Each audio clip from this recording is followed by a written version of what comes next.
Hello students, आज हम MA final के 7th पेपर का अध्ययन कर रहे हैं, जिसका ये 3rd यूनिट स्टार्ट हो गया है, जिसका प्रथम टॉपिक है मार्क्सवादी उपागम का समाजशास्त्रीय अध्ययन।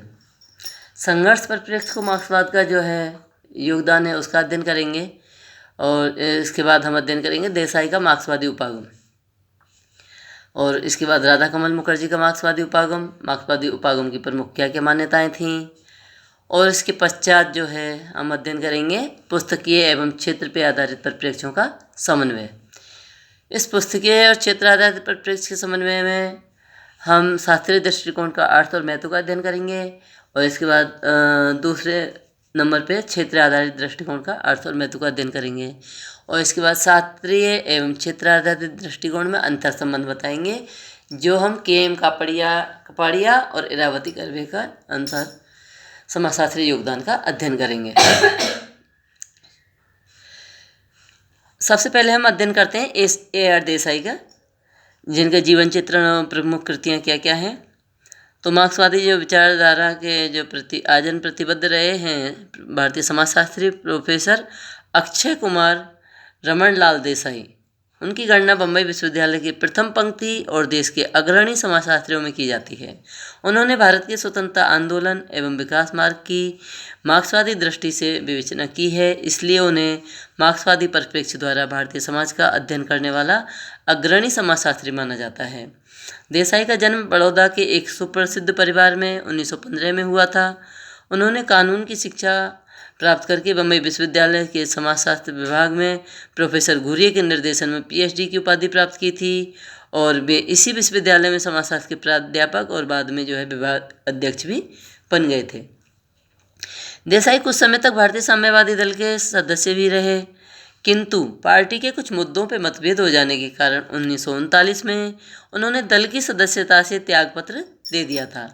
1953 में जो है ट्राटस्कीवादी क्रांतिकारी समाजवादी दल के सदस्य बन गए, किंतु उनकी जो है समझौतेवादी प्रकृति न होने और खरी बौद्धिक ईमानदारी ने 1961 में इस संगठन को भी जो है छोड़ने के लिए बाध्य कर दिया।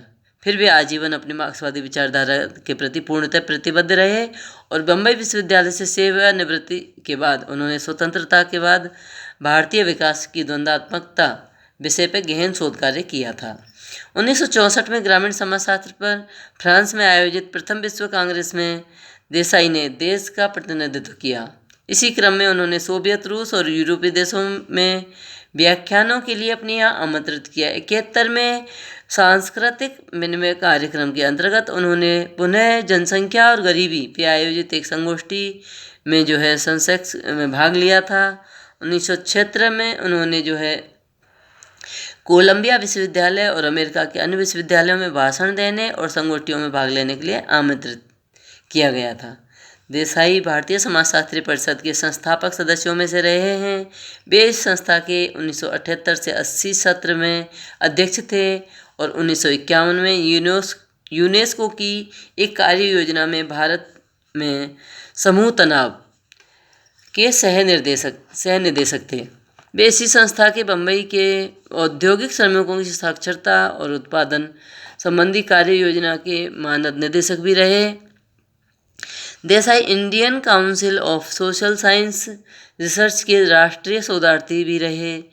देसाई की प्रथम कृति भारतीय राष्ट्रवाद की सामाजिक पृष्ठभूमि न केवल अपने मार्क्सवादी शैक्षिक परिप्रेक्ष्य के कारण एक नवीन प्रवृत्ति स्थापित करने वाला यानी क्लासिक रहा, अपितु इसे भारत में समाजशास्त्र का जो इतिहास के साथ समागम करने वाला एक उत्कृष्ट प्रथम कृति कहा जा सकता है।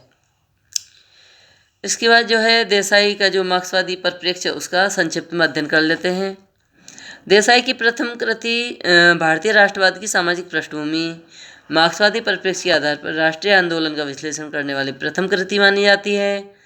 उन्होंने इस पुस्तक में भारतीय समाज के अध्ययन में मार्क्सवादी सिद्धांत को यानी ऐतिहासिक भौतिकवाद और पद्धति यानी द्वंद्वात्मकता को प्रयोग किया है। बाद में वास्तव में देसाई ही भारत के समाजशास्त्र के पहले व्यक्ति रहे हैं जिन्होंने समाज के अध्ययन में मार्क्सवादी विचारधारा और पद्धति का प्रयोग करके दूसरे शोधकर्ताओं को इसकी राह दिखाई है।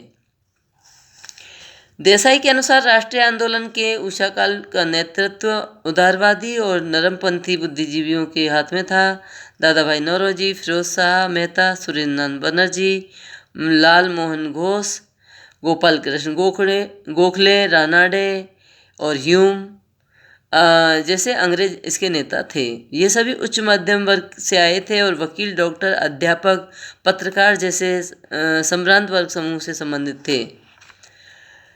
वास्तव में इस उग्रवादी चरण में हमें जो है 3 प्रकार की धाराएं साथ साथ प्रभावित होती हुई दिखाई देती हैं, जो AR देसाई हैं इन्होंने अपने उसमें उग्रवाद के अंतर्गत बताई हैं। प्रथम है उग्रवाद, दूसरा है आतंकवाद और तीसरा है प्रवासी भारतीयों का विदेशों में भारतीय स्वतंत्रता के लिए उग्रवाद। इसके बाद उन्होंने इस उग्रवादी आंदोलन की प्रमुख उपलब्धियां भी रहीं। आंदोलन को एक नया जनाधार दिया। निम्न वर्ग के लोग और छात्र और युवक इसमें शामिल हुए। मजदूर वर्ग भी राजनीतिक चेतना गतिविधियां बढ़ीं। राष्ट्रवादी उद्योगपति भी कुछ हिचक के साथ आंदोलन से जुड़े। इस प्रकार 1914 से लेकर 1919 तक प्रथम महायुद्ध के दौरान आंदोलन की गतिविधियां ढीली पड़ गईं। उग्रवादी नेताओं की गिरफ्तारियां, निर्वासन की कार्रवाइयां भी होती रहीं। अरविंद घोष ने सक्रिय राजनीति से संन्यास ले लिया। अब प्रथम महायुद्ध के दौरान बाद में मूल्यों में वृद्धि, मुनाफाखोरी, बाजार में चीज़ों के न मिलने से जनता के अपार कष्ट हुआ। ऐसे समय में गांधी जी का राष्ट्रीय आंदोलन में प्रवेश हुआ। 1919 में रोलेट बिल के विरुद्ध सत्याग्रह का प्रयोग किया और इस दमनकारी कानून की अवज्ञा करने के लिए देश भर में सत्याग्रह सभाएं हुईं। उन्होंने देश में आम हड़ताल का भी आह्वान किया। सरकार ने भी दमनकारी रुख अपनाया। हड़ताल के दौरान दिल्ली की एक भीड़ पर पुलिस फायरिंग से बहुत से लोगों की जानें चली गईं। 13 अप्रैल 1919 को जलियांवाला बाग की दुर्घटना घटी और वहां जनरल डायर के आदेश से पुलिस फायरिंग में 1000 लोगों की जान चली गई। कई हजार लोग घायल हुए थे। सितंबर 1920 में कलकत्ता में कांग्रेस अधिवेशन में असहयोग आंदोलन का प्रस्ताव भी स्वीकार किया गया। यहीं से प्रथम असहयोग आंदोलन प्रारंभ होता है। इसके बाद सरकारी दमन चक्र और अधिक क्रूर होता चला गया।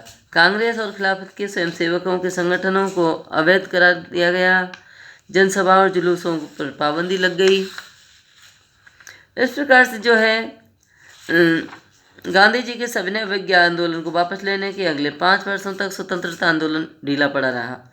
चित्तरंजन दास, मोतीलाल नेहरू जैसे कुछ नेताओं ने कांग्रेस में रहते हुए अलग एक स्वराज पार्टी का गठन किया, जिसके लक्ष्य पूंजी के शोषण से श्रम की रक्षा, डोमिनियन स्टेटस प्राप्त करना, पूंजीवादी और जमींदारी हितों की रक्षा करना, विभिन्न वर्गों के बीच तादाद में स्थापित करना था। 1925 में स्वराज पार्टी अपने शक्ति के चरम उत्थान पे थी, परंतु यह पूंजीवादी समर्थक पार्टी भी अवज्ञा आंदोलन को प्रतिक्रियावादी कदम ही बताती थी। राजनीतिक निराशा के इस वातावरण में 1906 में स्थापित मुस्लिम लीग और 1917 में स्थापित हिंदू महासभा सक्रिय हो उठी। 1924 में, 1925 और 1926 में अनेक जगह हिंदू मुस्लिम दंगे भड़के। 1923 में S.A. डांगे ने द सोशलिस्ट नाम से पहला समाजवादी अखबार निकाला। 1924 में प्रसिद्ध कानपुर षड्यंत्र केस चला, जिसमें डांगे सहित 3 अन्य व्यक्तियों को 4 वर्ष की कठोर सजा सुनाई गई, परंतु समाजवादी चिंतन का प्रभाव बढ़ता ही रहा और 1925 में सभी साम्यवादी दलों को मिलाकर भारत की कम्युनिस्ट पार्टी की स्थापना हुई। 1927 में एक शाही कमीशन साइमन के नेतृत्व में सरकार ने गठित किया, जिसके समक्ष भारत में संसदीय प्रजातंत्र के विस्तार पर सुझाव देने का लक्ष्य रखा गया। दिसंबर 1929 में जब घड़ी में 12 बजे और नए वर्ष का प्रारंभ हुआ तो जवाहरलाल नेहरू ने रावी नदी के किनारे अपार जनसमूह के समक्ष भारत की पूर्ण स्वतंत्रता के लिए राष्ट्रीय ध्वज को फहराया। इस वर्ष की रिपब्लिकन एसोसिएशन की क्रांतिकारी गतिविधियां थीं, उल्लेखनीय गतिविधियां थीं। भगत सिंह द्वारा स्थापित भूमिगत संगठन और इंडियन रिपब्लिकन एसोसिएशन की क्रांतिकारी गतिविधियाँ। 8 अप्रैल 1929 को ही भगत सिंह और बटुकेश्वर दत्त केंद्रीय असेंबली में बम विस्फोट कर चुके थे।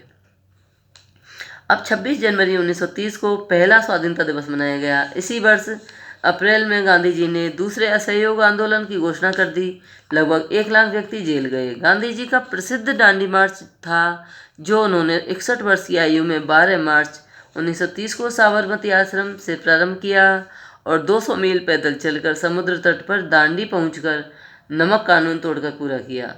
सारे देश में मानव आंदोलन का एक उन्माद सा छा गया। पेशावर, चटगांव और सोलापुर में सशस्त्र बलवे हुए। नवंबर 1930 में लंदन में पहली राउंड टेबल कॉन्फ्रेंस हुई, जिसमें गांधी जी मौजूद नहीं थे। मार्च 1931 में प्रसिद्ध गांधी इरविन समझौता हुआ। जनवरी 1932 से मई 1933 के दौरान तीसरा असहयोग और सत्याग्रह आंदोलन छेड़ा गया। इसी दौरान सांप्रदायिक अवॉर्ड के विरुद्ध 26 सितंबर यानी 1932 को आमरण अनशन घोषित किया गया, जिसके परिणाम स्वरूप प्रसिद्ध पूना पैक्ट हुआ। डॉक्टर अम्बेडकर को हरिजनों के लिए प्रतिनिधित्व की मांग वापस लेनी पड़ी और इसी बीच 1931 में दूसरी गोलमेज कॉन्फ्रेंस और नवंबर 1932 में तीसरी गोलमेज कॉन्फ्रेंस हुई और नतीजा वही था, ढाक के 3 पात। इस दशक का पूर्वार्ध जो है उग्रवाद और आतंकवादी गतिविधियों से भी भरा हुआ है। अंग्रेज जो है समझते थे कि 7 अक्टूबर 30 को भगत सिंह, सुखदेव और राजगुरु को फांसी का हुक्म सुनाने के बाद आतंकवादी गतिविधियां खत्म हो जाएंगी। फरवरी 1931 में चंद्रशेखर आज़ाद के शहीद हो जाने के बाद उनकी यह आशा और भी बेकार बलवती हो गई, परंतु यह उनकी भूल थी। कलकत्ता विश्वविद्यालय के वार्षिक दीक्षांत समारोह में बंगाल के गवर्नर सर स्टेनले जैक्सन पर कॉलेज की एक कुशाग्र छात्रा बीना दास ने गोली चलाई, परंतु वे बच गए। जब 1932 में सूर्य सेन और उसकी महिला साथी प्रीति लता वाडेकर कल्पना दत्त गुरिल्ला युद्ध चलाते रहे। 1933 में सूर्य सेन पकड़े गए और उन्हें ढाका में फांसी दे दी गई। 1937 में प्रांतीय विधानमंडलों के चुनाव में कांग्रेस की भारी विजय हुई। 1938 में वे पुनः 1939 में गांधी जी और उनके सहयोगियों के विरोध में के बावजूद भी सुभाष चंद्र बोस कांग्रेस के अध्यक्ष चुने गए। 1939 में दूसरा विश्व युद्ध प्रारंभ हो गया, परंतु गांधी जी के विरोध के कारण सुभाष चंद्र बोस ने इसी वर्ष कांग्रेस से इस्तीफा दे दिया और फॉरवर्ड ब्लॉक की स्थापना कर ली। कांग्रेस के बिना बातचीत किए ब्रिटिश सरकार ने भारत को युद्धरत देश घोषित कर दिया। इसका विरोध किया और द्वितीय महायुद्ध को सामने रखते हुए रणनीति का निर्धारण किया गया। स्वतंत्रता प्राप्ति हेतु राष्ट्रीय आंदोलन की ये 7 वर्ष आंदोलन के इतिहास में करो या मरो के दृढ़ संकल्प के वर्ष हैं। 1940 का वर्ष 2 बातों के लिए याद किया जाता है। एक तो मार्च में मुस्लिम लीग द्वारा लाहौर अधिवेशन में पाकिस्तान विषयक प्रस्ताव पारित करना और दूसरा अक्टूबर में गांधी द्वारा व्यक्तिगत सत्याग्रह का आंदोलन छेड़ना। देश में बहुत सारी गिरफ्तारियां हुई। 1942 में भारत छोड़ो प्रस्ताव पास किया गया। सरकार ने नेताओं को गिरफ्तार किया, लेकिन थाने, पोस्ट ऑफिस, रेलवे स्टेशन पर हमले किए गए।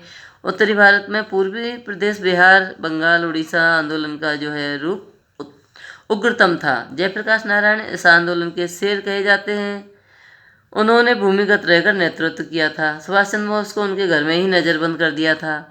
मार्च 41 में छद्मवेश में जो है भारत से वे बाहर चले गए। अफगानिस्तान होते हुए वे बर्लिन पहुँचे और जर्मनी की सहायता से बर्मा और हिंदुस्तान की आज़ादी के लिए जापानियों की मदद ली जा सके। सुभाष ने बर्मा में जापान फौज द्वारा पकड़े गए भारतीय युद्धबंदियों और वहाँ के भारतीय निवासियों की मदद से आज़ाद हिंद फौज और स्वतंत्र भारत सरकार का गठन किया। वहीं उन्होंने जो है घोषणा की थी कि तुम मुझे खून दो और मैं तुम्हें आज़ादी दूंगा। आज़ाद हिंद फौज में महिलाओं की भी एक वाहिनी थी। भारतवासियों को जय हिंद का उद्घोष सुभाष ने ही दिया था। आज़ाद हिंद फौज भारत की ओर बढ़ी। सुभाष का सपना था फौजी कार्रवाई से आज़ादी हासिल की जाए। इस प्रकार देसाई ने राष्ट्रीय आंदोलन के अतिरिक्त अपनी एक अन्य कृति भारत का विकास मार्ग में भी मार्क्सवादी परिप्रेक्ष्य से भारतीय समाज का विश्लेषण किया है।